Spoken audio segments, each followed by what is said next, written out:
3. Pengembangan penelitian pendidikan. Jadi setelah kemarin mulai dari penentuan judul, kemudian penyusunan latar belakang, kemudian tinjauan pustaka, metode, instrumen, sampai uji coba instrumen, dan pengambilan data, sekarang saatnya menyusun laporan hasil penelitian. Nah, di sini Ibu akan menjelaskan 2 macam laporan hasil penelitian ya, ini gambarnya nih. 2 macam laporan, yang ini sama ini laporan lengkap. Ada laporan hibah penelitian dari Kementerian Agama ya, Pusat. Dan ini laporan lengkap dari penelitian skripsi, yang ini laporan hasil penelitian yang berbentuk artikel jurnal, yang ini juga proceeding. Jadi secara garis besar ada 2 kelompok, nanti kita lihat satu persatu. Nah, untuk nanti tugasnya yang mata kuliah ini yang mana nanti dibicarakan ya. Yang penting sekarang kita lihat dulu materi tentang, jadi biar belajar dulu bagaimana menyusun laporan hasil penelitian.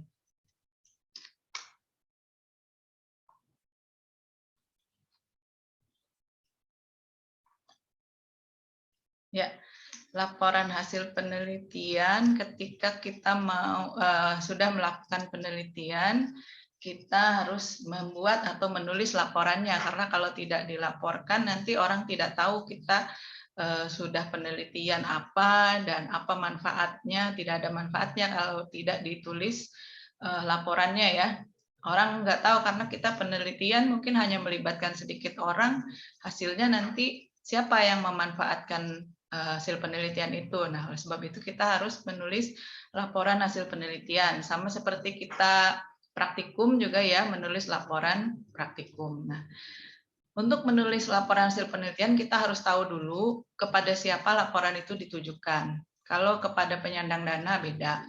Kalau kepada pembimbing dan penguji beda. Kalau kepada para ahli di bidang itu secara luas juga beda lagi. Jadi kepada siapa laporan itu ditujukan juga perlu tahu dulu ya penulis laporan. Penulis laporan harus menyadari bahwa pembaca laporan tidak mengikuti semua kegiatan penelitian, sehingga ketika kita menulis laporan penelitian itu harus sejelas mungkin sehingga para pembaca ini jadi tahu apa yang kita lakukan dan bagaimana hasil dari penelitian kita. Kemudian penelitian juga harus menyadari bahwa latar belakang pengetahuan, pengalaman, dan minat membaca dari para pembaca laporan, atau laporan itu kita tujukan kepada siapa, tidak sama. Jadi dengan melihat audiens atau pembaca, kita mentargetkan siapa yang membacanya, jadi menentukan nanti laporannya seperti apa. Nah, laporan penelitian merupakan elemen yang pokok dari proses kemajuan ilmu pengetahuan. Jadi, kalau kita sudah melakukan penelitian, kemudian dibuat laporannya itu untuk mengabadikan hasil penelitian kita sebagai bagian dari kemajuan ilmu pengetahuan. Kemudian di dalam menulis laporan penelitian kita seperti sedang bercerita kepada pembaca. Jadi sedang menceritakan mulai dari rencana, proses, sampai hasil dari penelitian itu kita ceritakan semuanya kepada pembaca sehingga pembaca bisa memahami apa yang kita lakukan dan mengambil manfaat dari apa yang kita lakukan dalam penelitian itu. Nah, ini ada kutipan dari G.R. Borough, bahwa yang penting dalam sebuah laporan penelitian adalah bahwa pembaca dapat memahami dengan jelas apa yang telah dilakukan oleh peneliti pada saat penelitiannya, apa tujuannya, dan bagaimana hasilnya. Kemudian bahwa langkah dan medannya jelas sehingga pembaca dapat mengulangi proses penelitian tersebut apabila ia menghendaki. Jadi bisa menjadi rujukan ya. Ini pendahuluannya dulu. Nah, dalam penulisan laporan penelitian, kita harus menggunakan bahasa yang baku dan ilmiah. Jadi tidak boleh pakai bahasa gaul. Ya. Pakai bahasa singkat-singkat seperti WA atau SMS juga tidak ya. Jadi bahasa yang baku dan ilmiah. Baik itu dalam bahasa Indonesia ataupun bahasa asing. seperti bahasa Inggris, bahasa Arab, bahasa Prancis, yang lainnya juga ya harus menggunakan bahasa baku. Kemudian laporan hasil penelitian ditulis dengan kalimat yang lengkap. Nah, ini yang banyak ditemukan pada hasil-hasil laporan penelitian pemula. Biasanya pada saat skripsi itu, pada saat menulis skripsi itu suka tidak jelas kalimatnya itu, mana subjek, mana predikat, mana objek, mana keterangan. Jadi usahakan untuk belajar menyusun kalimat yang lengkap, kalimat lengkap. Setidaknya, oh ini subjeknya, ini predikatnya. Kan kalimat itu minimal terdiri atas 2 komponen ya, subjek, predikat. Kalau objek dan keterangan itu tidak wajib, tetapi bisa menjadi bagian dari sebuah kalimat. Nah, kalimatnya itu harus ringkas, logis, jelas, mudah dipahami oleh pembaca, baik itu akademisi maupun awam. Jadi, memang keterampilan menulis laporan hasil penelitian ini keterampilan paling tinggi ya, paling susah. Tapi bukan berarti tidak bisa. Laporan hasil penelitian harus ditulis secara efisien. Banyak informasi yang disampaikan dengan menggunakan sesedikit mungkin kata atau istilah lainnya tidak bertele-tele ya.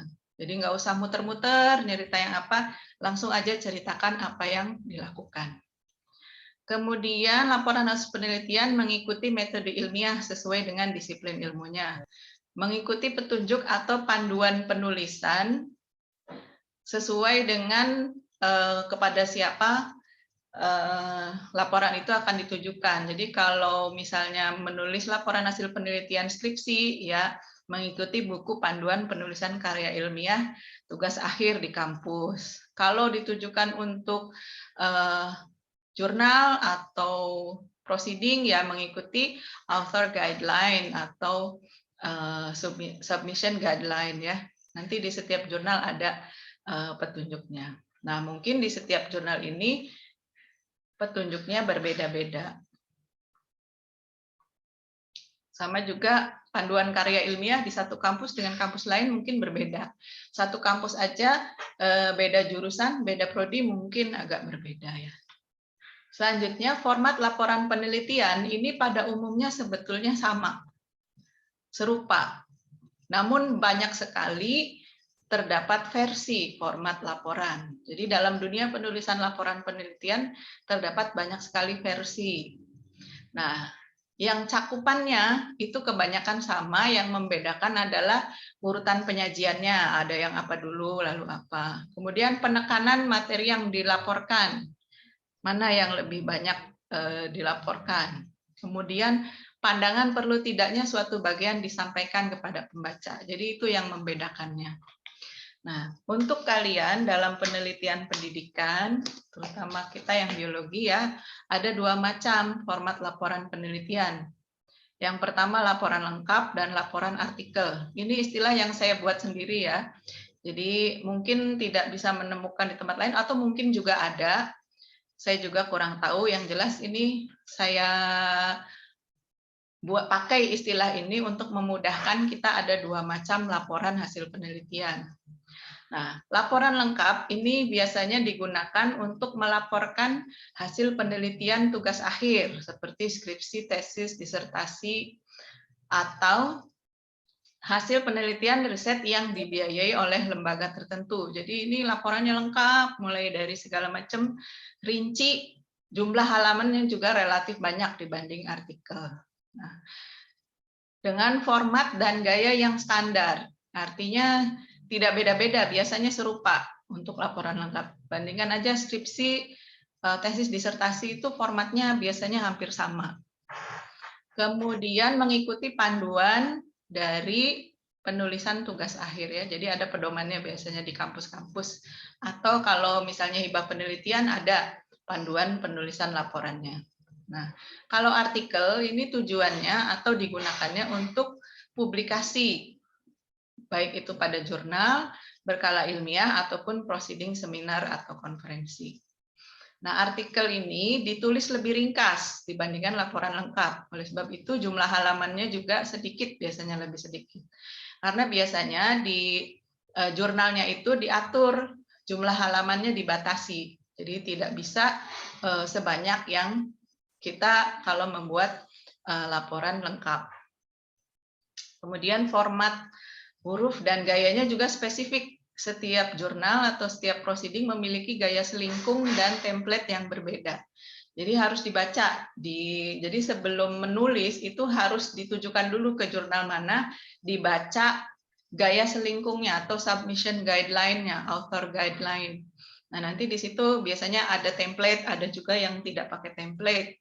Nah, yang pakai atau tidak template biasanya ada panduannya, latar belakang isinya apa, ini ada panduannya, jadi harus dibaca. Karena spesifik, setiap jurnal beda. Batasan halamannya, satu jurnal mungkin sedikit, ada yang maksimal hanya 6 halaman, ada juga yang harus lebih dari 10 halaman, 10 sampai 30 halaman, jadi itu beda-beda. Gitu ya. Jadi ini lebih spesifik biasanya. Nah, formatnya kurang lebih seperti ini, nanti dibahas satu-satu.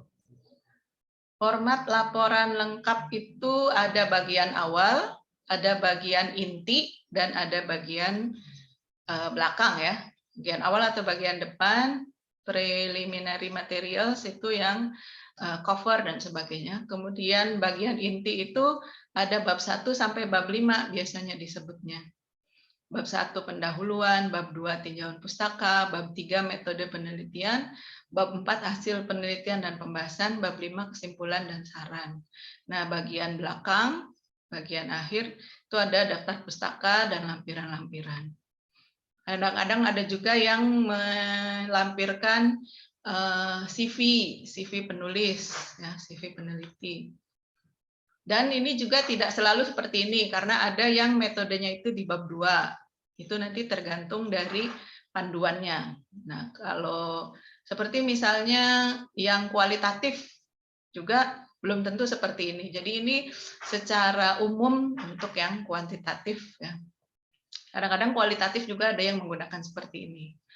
Kemudian untuk artikel jurnal atau proceeding biasanya tidak berupa bab 1, bab 2 dan seterusnya ya, tidak berupa bab-bab, tapi nanti ada yang ABC, ada yang 1 2 3, makanya ini pakai ini aja. Pakai tombol aja. Ada di awal itu ada judul dan identitas, kemudian ada abstrak, ada pendahuluan, kemudian ada metode, hasil dan pembahasan, kesimpulan, daftar pustaka, dan lampiran atau suplemen. Nah, kadang-kadang ada juga jurnal yang meminta kajian teori atau kajian pustaka terpisah dari pendahuluan. Kebanyakan jurnal memasukkan referensi kajian teori atau kajian referensi di pendahuluan. Namun ada juga yang terpisah. Baik, kita lihat satu persatu untuk laporan lengkap.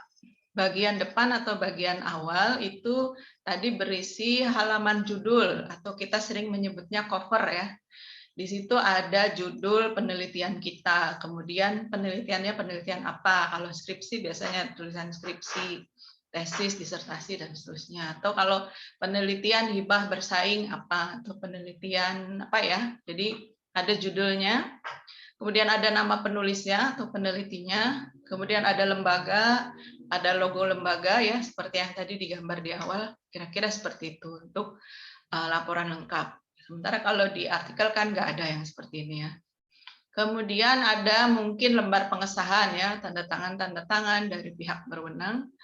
Kalau untuk skripsi kan dari pembimbing atau dari penguji dan seterusnya.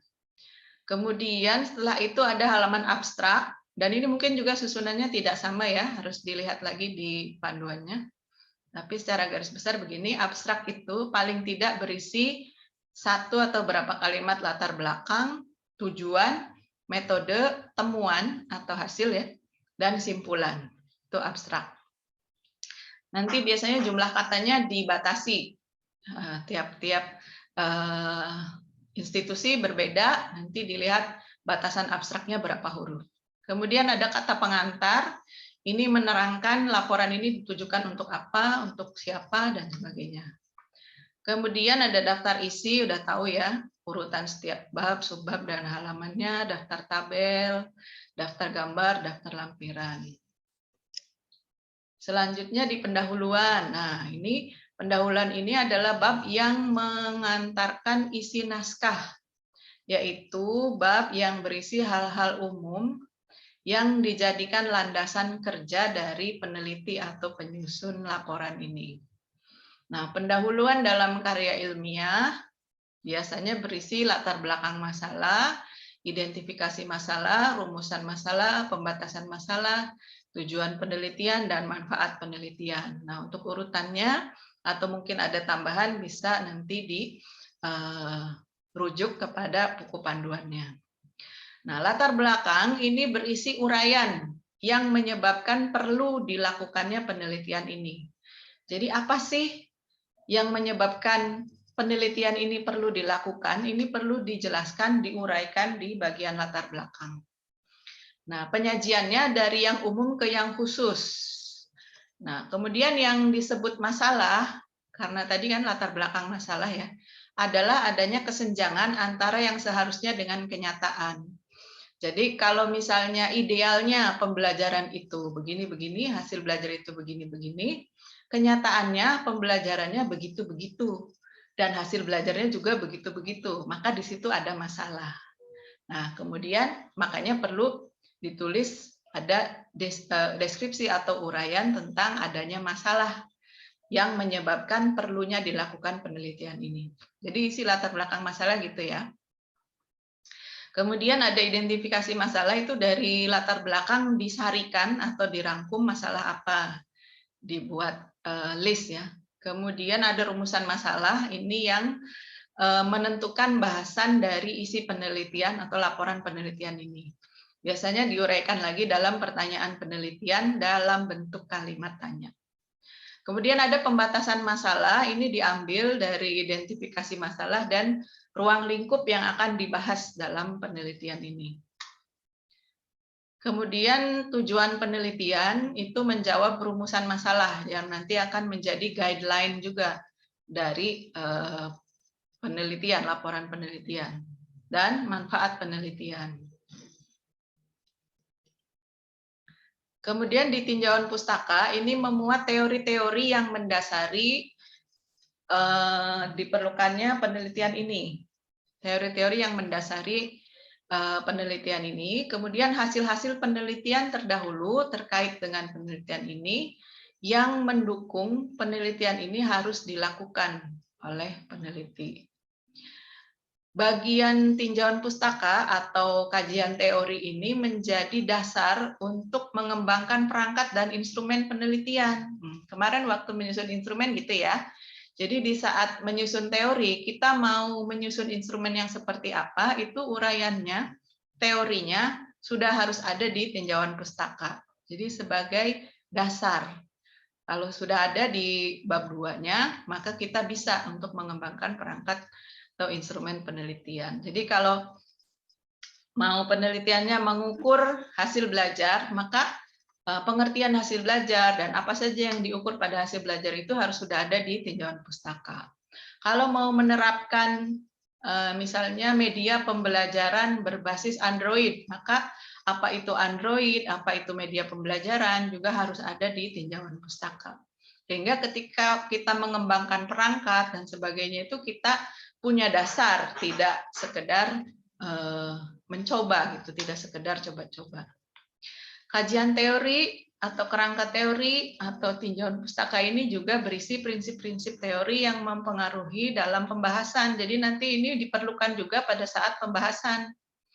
Jadi kalau nanti setelah dapat hasil, untuk membahas hasil penelitian ini, kembalikan ke bab 2 tinjauan pustaka, sesuai tidak dengan teori. Itu ya, jadi pentingnya tinjauan pustaka tuh di sini, nggak sekedar masukin kutipan yang ada kaitannya dengan judul kita, tetapi ini menjadi dasar pada saat nanti kita membuat pembahasan. Nah, prinsip-prinsip ini berguna untuk membantu gambaran langkah dan arah kerja. Kemudian rangka teori juga akan membantu untuk membahas masalah yang diteliti tadi untuk pembahasan. Nah, di bab ini juga mungkin atau bila diminta ya, ada kerangka pikir dan hipotesis. Nah, itu nanti dilihat di buku panduannya diperlukan atau tidak. Selanjutnya metode penelitian. Untuk metode penelitiannya kita sudah bahas ya di kuliah yang sebelumnya. Namun untuk di penulisan laporan penelitian, metode ini atau bab metode ini berisi desain penelitiannya seperti apa, paradigmanya ya, desainnya, objek penelitiannya, siapa atau subjek penelitian ya, objek atau subjek penelitiannya. Kalau penelitiannya itu di lab, alat dan bahannya apa, metodenya apa, kemudian teknik pengumpulan datanya bagaimana, instrumennya apa, termasuk analisis hasil uji coba instrumen juga dimasukkan di bab ini. Kemudian prosedur penelitiannya, pengukuran variabel, sampai ke metode analisisnya. Lalu penelitian ilmiah memang harus menggunakan metode ya. Ini ada kutipannya menurut Wiradi, metode adalah seperangkat langkah yang disusun secara sistematis untuk melaksanakan sebuah penelitian ya. Nah, bisa berupa deskriptif, komparatif, kemudian eksperimen, survei, kepustakaan, PTK, dan sebagainya. Contoh aja. Selanjutnya hasil dan pembahasan. Nah, hasil dan pembahasan ini adalah bagian yang paling penting dari laporan penelitian. Bab 1 sampai 3 itu kan ada di proposal. Nanti kalau saat menulis laporan itu diperbaiki lagi, disesuaikan dengan apa yang sudah dikerjakan, baru nulis hasil dan pembahasan. Di bab ini disajikan hasil atau implementasi, kemudian analisis dan pembahasan penelitian. Hasil dan implementasi dapat disajikan dalam bentuk gambar alat atau program. Jadi kalau implementasi sebuah model, nanti bagaimana ketika digunakannya, kasih gambar, sajikan. Kemudian kalau membuat program, kasih screenshot-nya. Kalau membuat, ya maksudnya program kalau di HP atau di komputer ya. Kalau membuat aplikasi juga gitu. Misalnya ada yang penelitian media pembelajaran aplikasi. Itu kasih screenshot-nya dalam bentuk gambar atau foto. Kemudian pada saat diimplementasikan, misalnya kalau di dalam kelas, foto penggunaan media di kelasnya. Kemudian untuk penelitian lapangan, hasilnya dapat berupa data, baik kuantitatif maupun kualitatif, yang bisa disajikan dalam bentuk narasi, grafik, atau tabel. Nah, lalu analisis juga disajikan di sini, analisis dari data itu, hasilnya bagaimana, kemudian pembahasan. Bab ini merupakan bab yang paling penting dalam penelitian, dan ini dilakukan analisis, sintesis, pembahasan, interpretasi, jalan keluar, dan beberapa pengolahan data secara tuntas, sehingga terjawab semua pertanyaan penelitian atau tujuan penelitian. Pada bagian hasil penelitian bisa disajikan data, fakta, temuan yang diperoleh selama pengambilan data dengan menggunakan selama pengambilan data menggunakan instrumen ya, dengan penyajian yang sedemikian rupa sehingga mudah dipahami oleh pembaca dan efisien. Jadi penyajiannya tidak kemana-mana, tapi efisien, mudah dipahami. Kemudian pembahasan. Nah, setelah hasil, kemudian di pembahasan ini berisi diskusi dan penjelasan mengapa diperoleh hasil penelitian yang demikian.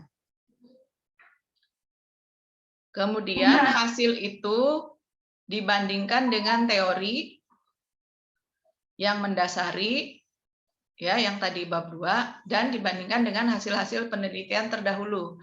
Apakah sejalan atau tidak, dan apakah menambah pengetahuan baru, dan seterusnya. Nah, diskusi ini juga menjelaskan posisi hasil penelitian kita ini dalam perkembangan ilmu pengetahuan di antara hasil-hasil penelitian lain. Jadi itu pentingnya hasil dan pembahasan ya. Selanjutnya simpulan dan saran. Di bagian ini berisi simpulan yang diperoleh dari penelitian yang telah dilakukan. Simpulan yang dimaksud adalah gambaran umum seluruh analisis dan relevansinya dengan hipotesis atau tujuan penelitian yang dikemukakan. Simpulan ini diperoleh dari uraian analisis, interpretasi, deskripsi yang tertera pada bab analisis. Sebetulnya kalau simpulan itu hasil dari inferensi dari data-data yang kita peroleh ya, kemudian dirumuskan dalam sebuah rumusan apa hasilnya. Nah, selain simpulan ada juga saran-saran penulis tentang metodologi penelitian lanjutan. Jadi misalnya penelitian selanjutnya bagaimana, bisa juga dimasukkan kekurangan dari hasil penelitian kita atau hambatan yang mungkin bisa diperbaiki pada penelitian selanjutnya. Kemudian ada penerapan hasil penelitian kita, bisa nanti seperti apa penerapannya disampaikan. Juga beberapa saran yang mempunyai relevansi dengan hambatan yang dialami selama penelitian. Selanjutnya ada daftar pustaka dan lampiran. Daftar pustaka ini silakan menggunakan referensi atau rujukan terbaru, relevan, terbaru, dan berasal dari sumber terpercaya atau valid. Misalnya dari jurnal, buku, e-book, proceeding ya. Jangan dari blog, blogspot, atau misalnya sosmed gitu ya. Kecuali memang penelitiannya tentang itu. Kemudian fungsi daftar pustaka ini sebagai petunjuk pada sumber sitasi atau kutipan ya, kutipan yang kita gunakan supaya orang yang membaca itu bisa mencari bacaan lebih lanjut jika ingin mengetahui lebih mendalam suatu topik yang dikutip dalam teks laporan kita. Jadi kita misalnya mengutip sebuah artikel jurnal gitu ya. Kemudian ada kutipannya di teks kita, misalnya di bab 2. Nah, orang itu ingin mempelajari lebih lanjut tentang bagian itu, maka bisa dicari kan kalau misalnya menurut siapa gitu, nanti dilihat di daftar pustakanya supaya bisa ditelusuri. Kalau daftar pustakanya tidak jelas, nanti orang tidak bisa menelusuri lebih lanjut. Nah, usahakan untuk menggunakan fasilitas aplikasi pengelola referensi, EndNote, kalau di Word-nya ya, kemudian ada Mendeley, Zotero, dan lain-lain. Selanjutnya lampiran. Lampiran ini berisi dokumen-dokumen yang tidak bisa dimasukkan ke dalam teks laporan. Misalnya instrumen, data mentah, ya terlalu banyak misalnya datanya. Analisis statistik, kemudian bahan ajar, perangkat pembelajaran, dan seterusnya itu ditaruhnya di lampiran. Lampiran disusun berdasarkan penggunaannya. Jadi kalau penggunaannya di awal ya susun di bagian awal lampiran, sesuai dengan penggunaannya sampai ke belakang. Lampiran ini juga harus dirujuk di dalam teks. Jadi misalnya ada lampiran instrumen, di teksnya harus ditulis misalnya di bab 3. Ada kan di bab 3 itu bagian instrumen. Nah, instrumen penelitian menggunakan misalnya kerangka siapa. Nah, instrumen lebih lengkapnya dapat dilihat pada lampiran berapa. Itu harus ada, harus dirujuk di dalam badan teks laporan. Nah, itu untuk penulisan laporan lengkap ya. Untuk selanjutnya penulisan artikel ini karena waktunya habis, jadi kita harus buka room yang kedua ya. Jadi kita tutup dulu untuk room yang pertama, bersambung ke bagian kedua. Sambil disiapkan pertanyaannya ya. Apa dulu?